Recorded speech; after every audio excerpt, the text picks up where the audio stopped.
말씀입니다. 야고보서 1장 1절입니다. 다 찾으셨으면 한 목소리 같은 마음으로 함께 같이 읽도록 하겠습니다. 시작. 하나님과 주 예수 그리스도의 종 야고보는 흩어져 있는 12지파에게 문안하노라. 아멘. 먼저 지난 주일 새생명 정도 축제 때 나오신 분과 또 오늘 새로 나오신 분들 제가 진심으로 사랑하고 축복합니다. 예, 우리 옆에 분에게 인사하겠습니다. 예, 참 잘 나오셨습니다. 예, 앞뒤로 인사합니다. 좀 이렇게 좀 손에다 한번 잡아주면서 하세요. 네, 사랑하고 축복합니다. 예, 우리 교회는 사랑과 은혜가 충만한 교회입니다. 우리 교회 오신 분 수지 맞으셨습니다. 이제 사랑 듬뿍 받으시고요. 축복 많이 받으시고 은혜도 많이 받으실 거예요. 예, 이건 확실한 겁니다. 예, 제가 거짓부렁하지 않습니다. 예, 여러분 정말 은혜 많이 받으시고 사랑 많이 받으시고 축복 많이 받으시기를 주님의 이름으로 축복합니다. 예, 어느 시골 교회에서 있었던 일이에요. 시골 교회에서 부흥회가 있었는데요. 부흥회 보통 이제 교회에서 하게 되면 1년 중에 가장 큰 행사잖아요.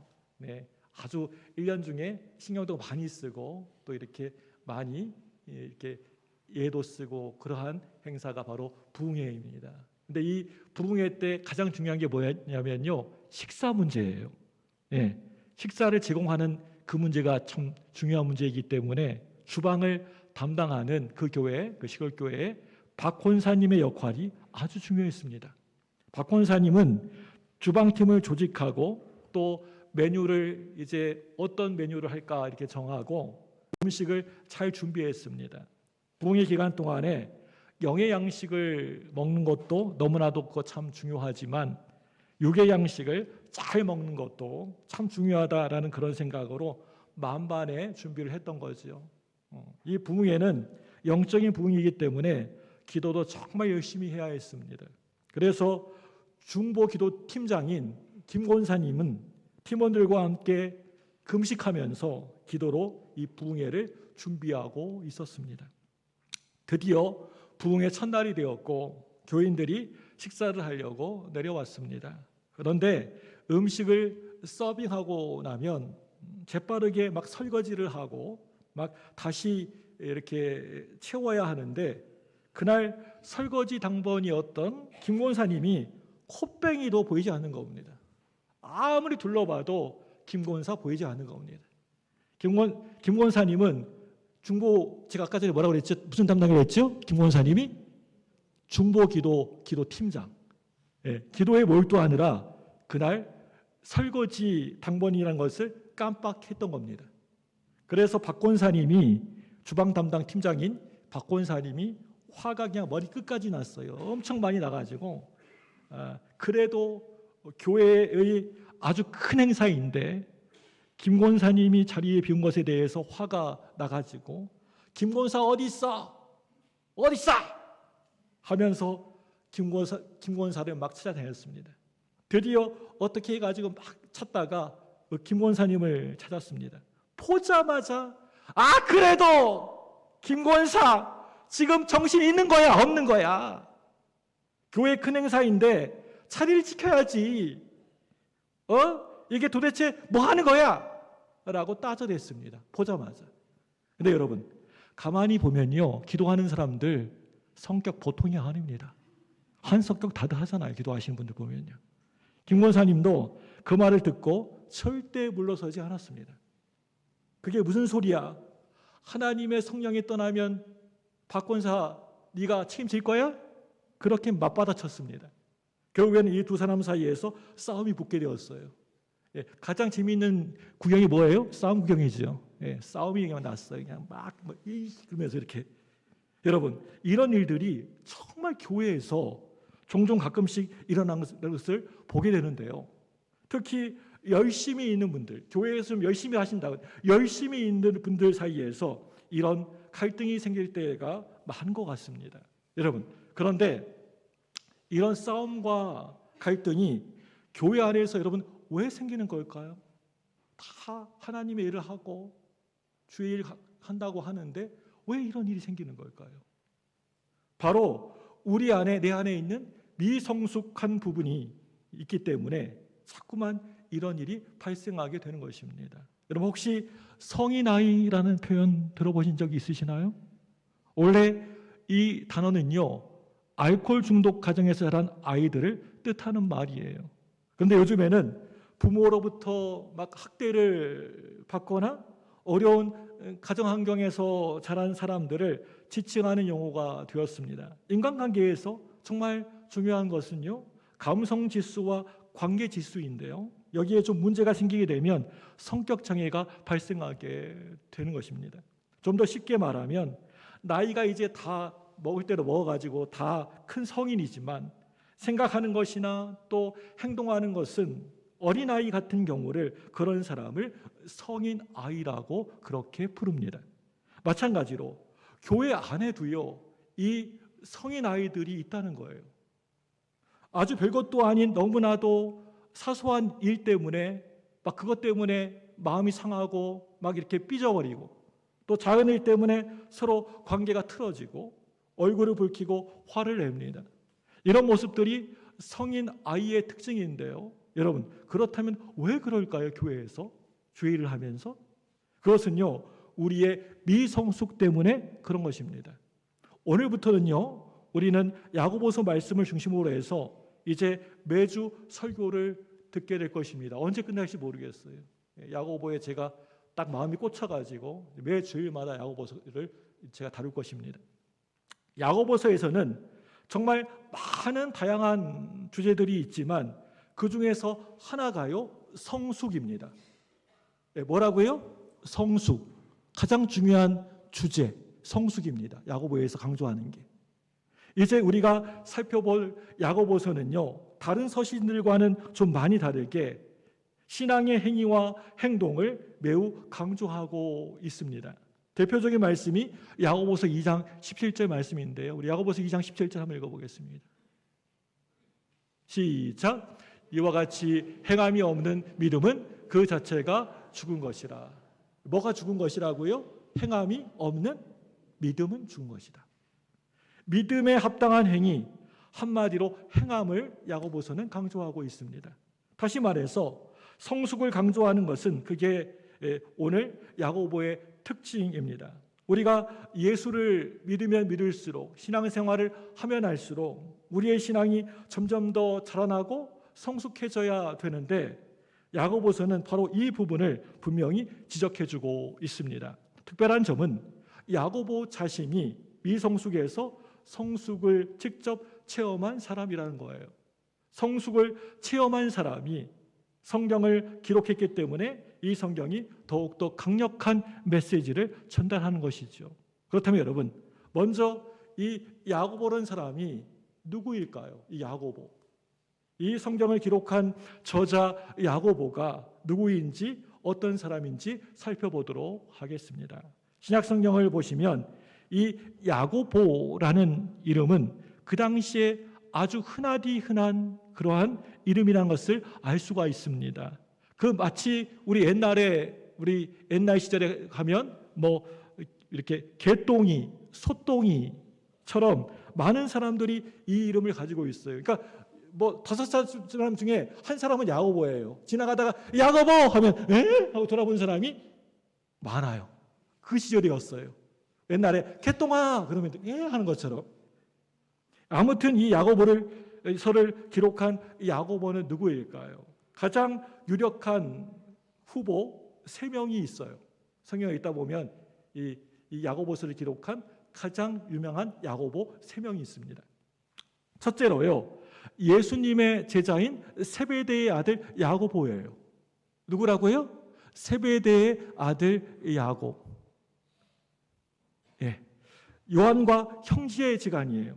능력이 많았고 예수님의 제자들 중에서도 핵심 그룹에 속한 만큼 특별한 제자였습니다. 그런데 이 세베대의 아들 야고보는요, 일찍 순교하게 됩니다.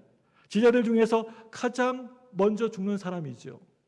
헤롯 아그리파 1세대에 의해서 순교했기 때문에 이 야고보가 성경을, 이 야고보서를 기록했을 가능성은 거의 없다라는 것입니다. 그래서 이 세베대의 아들 야고보는요, 야고보서를 쓴 저자 탈락입니다. 두 번째 후보는요, 알페오의 아들 야고보예요. 예수님의 12제자 중에서 이 야고보라는 이름을 가진 사람이 2명이 나오는데요, 야고보도 있고 알페오의 아들 되는 야고보, 이 둘이 있습니다. 하나는요, 세베대가 아버지이고 또 다른 하나는 알페오가 그 아버지입니다. 성경을 보시면 이 알페오의 아들 야고보에 대한 기록이 그렇게 많이 나오지는 않지만, 2세기 때 교부들의 문헌을 보면 이 야고보에 대한 기록이 많이 나와 있는 것을 보게 됩니다. 기록에 보면 이 사람의 어머니는요, 아주 믿음이 좋았던 사람이었고요, 야고보가 태어나기 전에 뱃속에 있을 때부터 하나님께 헌신한 나실인이었습니다. 그리고 또한 알페오의 아들 야고보는요, 예수님과 친족 관계에 있었습니다. 이 알페오의 아들 야고보는 태어날 때부터 포도주나 술을 일절 입에 대지도 않았고 머리도 자르지 않았고 또 심지어는 목욕도 하지 않았고 그 몸 상태를 평생 유지하면서 살았습니다. 날씨가 추울 때면 따뜻한 털옷을 입는 것이 그게 일반적이지만 이 알페오의 아들 야고보는 평생 얇은 옷을 입고 약한 자의 편에 서서 살았습니다. 이게 바로 알페오의 아들 야고보의 삶의 모습이었습니다. 그리고 또 이 알페오의 아들 야고보는요, 성전에서 얼마나 기도를 열심히 했던지 별명이 하나 있었는데요, 낙타 무릎이었습니다. 무릎이 다 닳아가지고 얼마나 무릎 꿇고 간절히 기도했던지 이 무릎이 다 닳아가지고 없어질 정도로 그렇게 열심히 기도했던 사람이었습니다. 정말 대단한 사람이죠. 그래서 이 사람이 야고보서의 저자일 가능성이 충분히 있다 생각할 수 있습니다. 이제 셋째로요, 야고보가 있는데요, 바로 예수님의 동생 야고보인데요. 사도행전 15장을 보시면 최초의 종교회의인 에루살렘 공회가 소집되었을 때 예수님의 동생 야고보가 복음이 어디까지 전파되었는지를 보고를 하게 됩니다. 그리고 그의 설교로 공회가 마무리가 되게 됩니다. 여러분, 총회가 열렸는데 마지막에 이 설교로 모든 게 다 끝난다면 그 설교자가 얼마나 높은 위치에 있었는지를 짐작할 수 있겠죠. 이 야고보는요, 그 당시에 에루살렘 교회에서 상당히 높은 지위에 있었던 인물이었던 것 같습니다. 갈라디아서를 보시면 야고보를 주의 형제라고 부르고 있는 것을 보게 됩니다. 이런 것들을 볼 때 그는 교회 내에서, 교회에서 아주 강력한 리더십을 발휘했던 인물이었던 것 같습니다. 많은 학자들이 말하기를 이 야고보가 에루살렘 교회의 담임 목사였을 것이라고 다들 그렇게 얘기합니다. 사도행전 15장에 나오는 야고보의 설교와 그 설교에 포함된 편지의 인사말은 오늘 본 말씀인 야고보서 1장 1절의 형식과 내용이 동일합니다. 그리고 또한 야고보서를 읽어보시면 그 당시에 예루살렘의 형편과 상황들이 아주 구체하게, 아주 구체적으로 상세하게 묘사가 되어 있는데요, 이것은 예수님의 동생 야고보가 아니면 절대 결코 기록할 수 없는 내용이라고 학자들이 거의 일치된 의견을 내놓고 있습니다. 그렇기 때문에 이 3명의 후보 중에서 오늘 이 야고보서의 저자는요, 제일 마지막 3번째 예수님의 동생 야고보라는 거 보는 것이 타당하다라고 그렇게 생각을 합니다. 그렇다면 이 대단한 야고보가 처음부터 믿음이 이렇게 좋았을까요, 여러분? 신앙이 이렇게 좋고 깊었을까요? 그렇지 않았습니다. 첫째로요, 우리가 살펴볼 것은 야고보의 믿음의 모습은, 신앙의 모습은 미성숙 그 자체였다라는 것입니다. 요한복음 7장 5절을 보시면 야고보는 예수님을 믿지도 않았어요. 그리고 마가복음 3장 21절을 보시면 오히려 예수님을 뭐라고 했냐면 미친 사람이라고 형제들과 함께 얘기했던 것을 알 수가 있습니다. 마가복음 3장 21절 말씀 보겠습니다. 같이 시작. 예수의 친족들이 듣고 그를 붙들어 나오니 이는 그가 미쳤다 함이로다. 예, 뭐라고 얘기했어요? 예수님에 대해서 미쳤다, 미치광이다, 이렇게 말할 정도로 야고보는 예수님의 존재를 인정하지 않았습니다. 그런데 좀 특이한 상황은요, 예수님이 막 능력을 행하시고 기적을 일으키시고 역사가 막 나타나니까 야고보는 이제 다른 마음을 품게 됩니다. 아, 그래, 이거 잘만 하면 돈벌이가 될 수도 있고 슈퍼스타가 될 수도 있겠구나라는 생각이 든 거예요, 마음속에. 그래서 예수님에게 이렇게 제안을 합니다. 예수님에게 갈릴리 이 구석탱이에 변두리에 있지 말고 사람들이 많이 모여있는 유대 땅으로 가자라고 말을 합니다. 요한복음 7장 3절입니다. 한번 볼까요? 시작. 그 형제들이 예수께 이르되 당신이 행하시는 일을 제자들도 보게 유대로 가소서. 어디로 가자고요? 유대로 가소서. 예, 이때는 초막절이라는 이스라엘의 3대 절기 중에 하나였고 엄청나게 많은 사람들이 예루살렘에 몰려드는 그런 시기였습니다. 그때 예수님의 형제들, 야고보를 포함한 우리 예수님의 형제들이 예수님에게 슈퍼스타가 되어달라고 요청을 했던 겁니다. 이게 바로 미성숙의 모습이었다는 거예요. 야고보의 시작을 보면 아무리 봐도 우리보다 훨씬 못한 사람이었습니다. 오늘 여기에 있는 어떤 사람보다도 훨씬 더 부족한 사람이 야고보였습니다. 그런데 참 재미있는 사실 하나가 있는데요. 우리가 야고보서라고 부르는 이 책의 저자 이름인 야고보가 그리스어, 그 성경 헬라어에서는요, 야코포스인데 이 단어는 구약의 히브리어로는요, 이 야고보가 야곱입니다. 구약의 야곱을 신약 헬라어로 음역하면 야고보가 되는 것이죠. 그래서 구약의 야곱과 이 신약의 야고보는 다 같은 이름이라는 거예요. 여러분들 잘 아시다시피 구약의 야곱이라는 이름의 뜻은 뭐예요? 발꿈치를 잡는 자라는 뜻을 가지고 있습니다. 야곱의 인생은 참으로 기구했습니다. 우리가 창세기 말씀 보시면 알겠지만 기구한 삶을 살았습니다. 쌍둥이로 태어났는데 아주 간발의 차이로 늦게 태어나서 형이 되지 못했고, 그래서 형이 되고 싶은 것이 평생의 꿈이었습니다. 그래서 팥죽 한 그릇으로 형의 장자권을 빼앗았죠. 나중에 아버지가 죽기 전에 축복을 받을 때 어머니와 함께 속임수를 써가지고 형이 받아야 할 축복권을 중간에서 가로채 버립니다. 야고보는 끊임없이 속이고 눈치를 보면서 그렇게 한평생을 살아왔습니다. 이게 바로 야곱의 인생이었습니다. 결국에는 야곱은 삼촌집에서 피난을 가게 되고 그곳에서 20년을 생활하게 됩니다.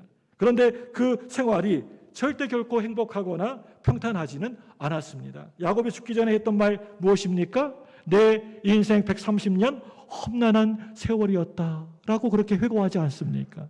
그런데 야곱은 자신의 인생을 뒤돌아보면서 회고했습니다. 참 험난한 세월이었죠. 그런데 하나님이 그렇게 야곱을 만들어 가셨어요. 비록 야곱의 인생은 130년 동안 너무나도 힘들고 어렵고 험난했지만 하나님의 아들로서, 하나님의 자녀로서, 이스라엘이라는 이름으로서 변화된 과정이 바로 야곱의 인생이었습니다. 신약의 야고보도 이와 상당히 비슷합니다. 처음에는 예수님을 인정하지도 않았습니다. 예수님을 미쳤다라고 했고 돈이나 좀 벌어보자, 슈퍼스타가 되어라 라는 마음을 가지고 있었죠. 여러분, 우리가 야고보서를 여러분 쭉 읽다가 보면은 인생의 환난, 역경, 고통에 대한 이야기가 계속해서 매 장마다 매 절마다 계속해서 많이 나오는 것을 보게 되는데요. 이 모든 것은 다 야고보가 직접 겪었던 이야기입니다. 야고보는 이러한 역경을 지나고 나서 정금같이 단련된 사람이 되었던 것입니다. 오늘 이 야고보는 구약의 야곱처럼 정말 기구하고 드라마틱한 삶을 살았지만 결국에는 믿음의 사람이 되었습니다. 하나님의 사람이 되었던 것입니다. 그렇다면 우리 가운데 이런 궁금증이 하나 생기게 됩니다. 어떻게 야고보가 이렇게 변화되었을까? 우리보다 훨씬 더 못한 사람 같은데 어떻게 야고보가 변화되었을까? 어떻게 야고보가 달라져서 예루살렘 교회를 이끌고 야고보서를 기록하는 그러한 믿음의 사람이 되었을까? 예수님을 메시아로 전혀 인정하지도 않았던 그 미성숙한 야고보가 어떻게 예수님을 믿게 되었을까요? 고린도전서 15장 말씀을 보시면 부활하신 예수님을 만나고 나서 이 야고보가 부활하신 예수님 만나고 나서 야고보는 그래, 이분이 확실한 메시아이시구나, 하나님의 아들이시구나 라는 믿음을 가지게 되었습니다. 그렇게 야고보는 성숙한 믿음의 사람으로 변화된 것입니다. 둘째로요, 우리가 살펴볼 것은요, 신앙의 성숙은요, 우리가 예수님을 만날 때 시작이 된다라는 것입니다.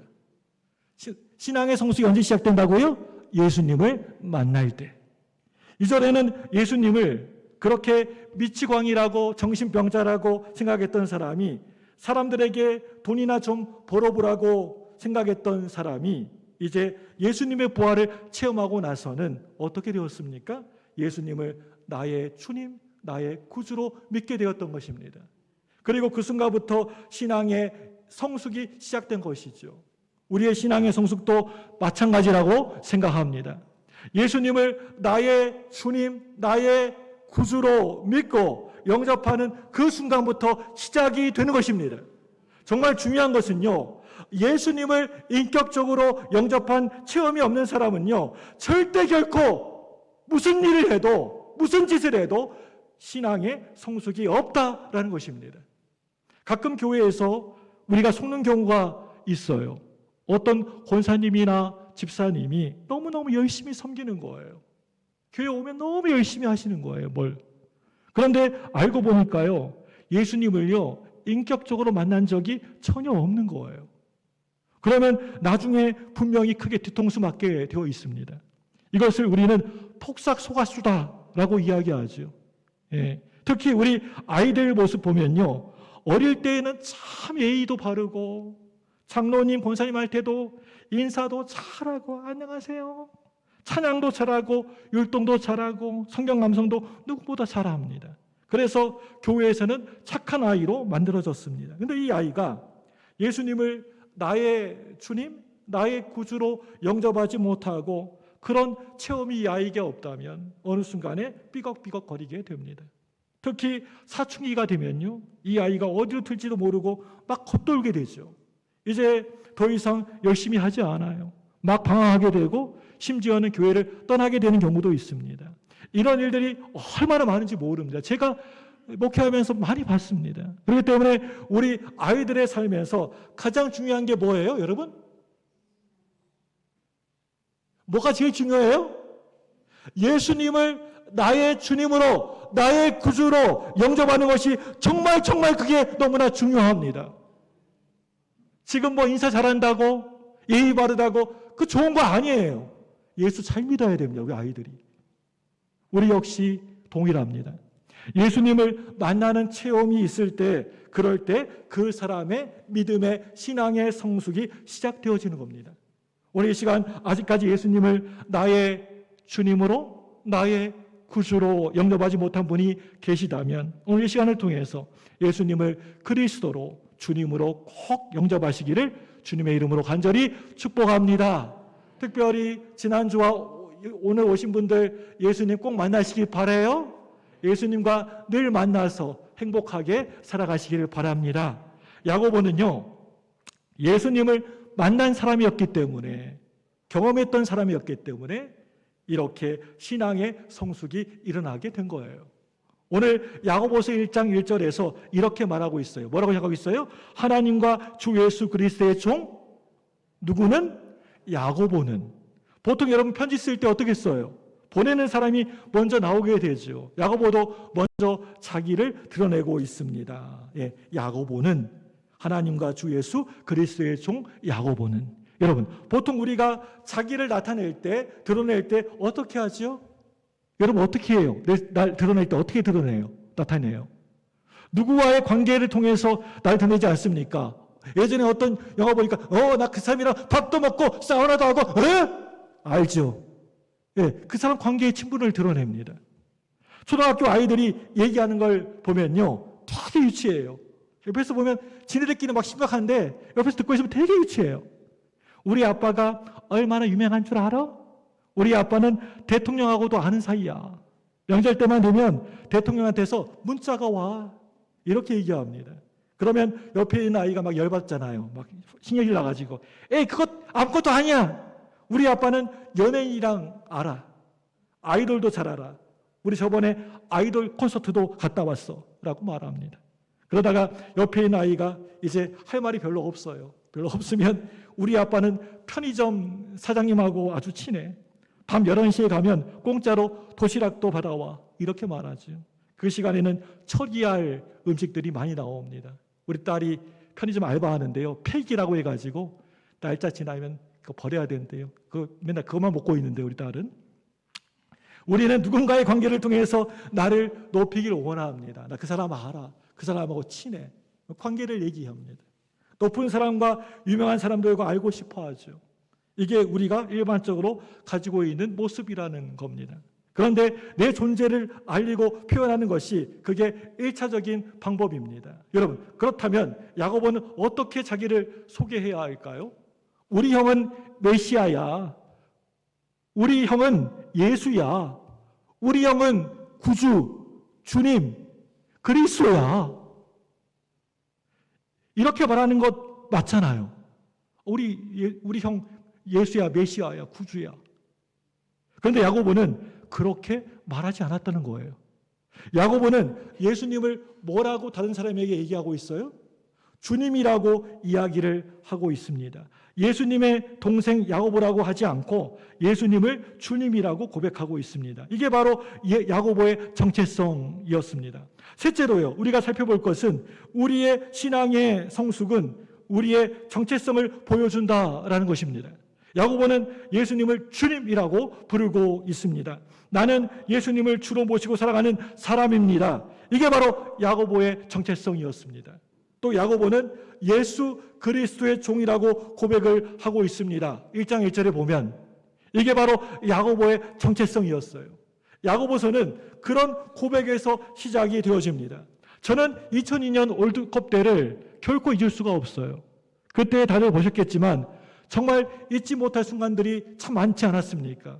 우리나라가 4강에 올라갔다라는 것도 그거 정말 대단한 일이었지만 제 눈에 가장 크게 남아있는 장면은 결승전 때였습니다. 브라질과 독일이 결승에서 붙게 되었는데요. 당시에 이 두 팀은요, 세계 최강이었습니다. 브라질이 2대0으로 독일을 이기고 경기가 이제 다 끝났습니다. 경기가 다 끝난 후에 브라질 선수들이 막 환호하면서 유니폼을 벗었는데 그 안에 입고 있었던 흰 티셔츠에 이렇게 적혀 있었어요. I belong to Jesus. 내가 이렇게 영어하니까 제 아내가 나보고 반기문 같대요. I belong to Jesus. 나는 예수님께 속한 사람입니다. 브라질 사람들이 승리하고 나서 벗었는데 그렇게 써 있더라고요. I belong to Jesus. 그 문구가요, 제게는요, 아직까지도 강렬하게 제 마음에 강렬하게 남아 있습니다. 2002년에도 그랬고, 그 다음 월드컵 때에도 그랬고요. 계속해서 그 고백이 브라질에서 이어졌습니다. 많은 브라질 선수들은 늘 이렇게 나는 예수님께 속한 자입니다. 라는 고백을 드러내고 싶었던 것 같습니다. 요즘 오늘날 브라질을 보면요, 개신교가 진짜 엄청 빠른 속도로 성장하고 있는 것을 보게 됩니다. 카톨릭 국가였던 브라질에서 이제 개신교 비율이 25%를 돌파했고 몇 년 후에는 카톨릭을 넘어설 것이라고 이렇게 이야기가 되어지고 있습니다. 신앙의 성숙은요, 내 존재를 숨기지 않고 분명히 하는 데에 있습니다. 나는 예수님께 속한 자입니다. 나는 예수님의 종입니다. 나는 하나님의 자녀입니다. 이러한 고백이 저와 여러분들에게 담대히 있어지기를 주님의 이름으로 소망합니다. 이런 진정한 고백이 있을 때 우리는 신앙의 성숙으로 나아가는 것입니다. 오늘 이 시간을 통해서 우리 모두가 이렇게 한번 고백하셨으면 참 좋겠습니다. 나는 내 것이 아닙니다. 나는 예수님께 속한 자입니다. 나는 주님께 속한 자입니다. 이런 고백이 있었으면 좋겠어요. 이런 고백을 들으시는 여러분 되시기를 주님의 이름으로 간절히 축복합니다. 여러분, 우리의 신앙이 이렇게 점점 성숙하게 되어지면 우리 가운데, 우리 마음 가운데 비전이 생기게 됩니다. 내가 주님을 위해서 어떻게 내 인생을 살아가야 할까? 우리 주변을 보면 이런 분들 계시잖아요. 좋은 직장에 다니다가 좋은 직업을 가지고 있으시다가 그걸 다 내려놓고 신학교에 가는 경우가 많습니다. 때로는 뭐 전문직 의사 같은 직업을 뒤로하고 선교지로 그냥 훌 털어버리고 의사인데 그냥 선교지로 떠나는 분들도 계셔요. 우리는 그거 보고 이해가 잘 안 되지요. 저렇게 좋은 직장, 좋은 지역, 좋은 자리에 있는데 왜 저렇게 할까? 이해가 잘 안 되잖아요. 왜 이렇게 말도 안 되는 결단들이 일어나는 걸까요? 그것은 바로 신앙의 성숙 때문입니다. 이 땅에 한평생 살아가면서 오로지 내가 나를 위해서 살아가는 것이 아니고 평생 내가 어떻게 하면 하나님을, 주님을 위해서, 주님의 기쁨을 위해서 살 수 있을까? 늘 고민하는 거예요. 내가 뭘 먹고 뭐 어떻게 살지? 어떻게 집 사지? 어떻게 돈 많이 벌지? 어떻게 내 자녀들 잘 되게 그런 고민이 아니라 내가 어떻게 주님의 기쁨을 될 수가 있을까? 이 고민인 거예요, 이게요. 성숙한 사람은. 그런 마음이 들기 때문에 이런 결단이 이루어지게 되는 것이죠. 예전에 제가요, 고등부를 담당했을 때 참 재미있는 일이 있었습니다. 고등부 학생들이 많이 있었는데요. 그 중에서 교회를요, 단 한 번도 다녀본 적이 없는 학생들도 있어요.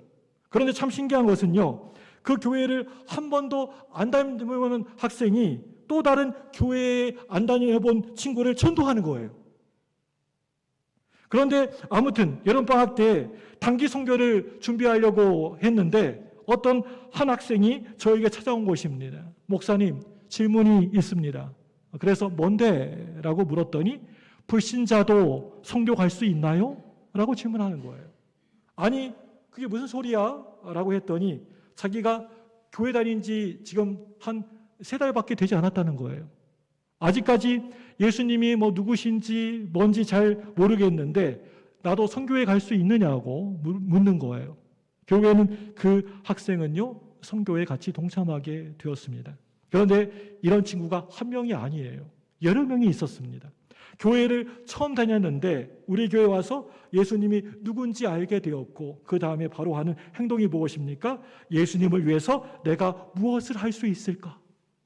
그렇게 나아가는 것이죠. 제가 그 모습 보면서 느낀 게 있었습니다. 신앙의 성숙이 신앙의 연수, 뭐 20년, 30년, 50년, 60년 연수하고는 아무런 상관도 없는 거구나. 교회를 오래 다니면서도 아무런 헌신도 열정도 없이 살아가는 사람이 정말 많은데 교회 다닌 지 몇 달밖에 안 된 사람이 선교 갈 수 있구나. 그런 마음이 제 안에 그 학생을 보면서 들게 되었던 거예요. 여러분, 신앙의 연수는요, 어떻게 보면요, 우리가 예수 믿고 신앙생활하면서 그렇게 중요한 게 아니에요. 우리 교회를 평생 열심히 섬기시는 분들이 계실 겁니다. 뭐 50년, 60년 이렇게요. 그런데 그것보다 더 중요한 것이 무엇인 줄 아십니까? 바로 신앙의 믿음의 성숙도예요. 우리의 자랑은요, 뭐 내가 우리 광주부등교회 뭐 처음에 벽돌로 쌓을 때부터 광주교회를 60년 다녔다가 아니고요. 내 신앙이 얼마나 성숙했는가가 여러분 그게 자랑이 되어야 될 줄로 믿습니다. 왜 그런가 하면은 성숙이 그게 진짜 모습이기 때문이에요. 우리의 진짜 모습. 야고보는 다른 제자들보다 한참 늦게 예수님을 만났습니다. 늦게 믿었어요. 그런데 늘 성숙을 향해서 열심히 달려가는 인생이었습니다. 내가 어떻게 하면 신앙의 성숙으로 달려갈 수 있을까? 이게 우리에게 가장 중요한 질문이라는 거예요. 어느 교회에서 어떤 권사님이 새벽마다 기도하러 나오셨습니다. 하루는 그 마음 가운데 이런 기도 제목이 생겼어요. 내가 어떻게 하면 하나님을 기쁘게 해드릴 수 있을까? 그런데 권사님은 이제 연세가 70도 훨씬 넘으셨고 고동도 몸도 그렇게 좋지가 않아서 허리도 굽으셨고 물질도 하나도 없으셨습니다. 내가 어떻게 하면 하나님을 기쁘게 해드릴 수 있을까? 그렇게 기도하는 가운데 권사님의 마음에 하루는 기도하다가 이런 마음이 드는 거예요. 그리고 새벽 기도회를 마치고 교회 앞을 나섰는데 교회 앞에 쓰레기가 잔뜩 쌓여있는 것을 보게 되었습니다. 그 쓰레기를 줍게 되었는데 마음이 너무너무 기쁜 거예요. 아, 내가 할 수 있는 것이 있겠구나. 그래서 그 권사님은요, 매일 새벽 기도가 끝나고 교회 앞을 청소하게 되었습니다. 여러분, 교회에서 나이 지긋한 분이, 연세 있는 많으신 어르신이 이렇게 청소하고 계신다면 금방 눈에 띄잖아요. 그러니까 젊은 교인들이 도전을 받고 함께 교회 앞마당을 쓸고 깨끗하게 하는 그런 운동이 그 교회에서 일어나게 되었답니다. 여러분, 교회 앞마당은 지나가면서 은근히 많은 사람들이 쳐다봅니다. 지역에 있는 교회를 안 다닌 사람들도 보는데 어느 순간에 교회가 너무 말끔하고 깨끗해진 거예요. 아, 저 교회는 뭔가 잘 되나 보다. 아, 좋겠구나. 이런 소문이 흘러가게 되었다는 얘기를 들었습니다. 저는 이 얘기를 듣는 가운데 우리 교회 몇 분이 제 마음속에 스쳐 지나가고 떠올려지더라고요. 제가 이렇게 떠올려지는데 여러분, 하나님 오죽하시겠습니까? 여러분, 교회를 여러분 몇 년 다니셨습니까? 오늘 처음 나온 사람은 1일이겠네요. 누구시더라? 아까 전에? 김은미 우리 성도님 오늘 1일. 몇 년 다니셨습니까? 얼마나 신앙의 성숙이 있으십니까? 이제 우리의 신앙의 방향이 하나님의 기쁨이 되어야 합니다. 다른 게 되면 안 돼요. 세상 것이 되면 안 돼요. 오직 하나님의 기쁨이 그 중심이 되어야 합니다. 내 중심의 신앙이 아니고요. 내 만족과 내 자족을 위한 신앙이 아니고요. 내 것을 챙기기 위한 그런 신앙 아니고요. 오직 하나님을 위한 신앙, 우리의 신앙의 모습이 나에게 맞춰져 있는 것이 아니고 하나님의 기쁨에 맞춰져서 그 기쁨을 향해서 나아가는 우리 모두가 되시기를 주님의 이름으로 간절히 축복합니다. 우리 찬송가 453장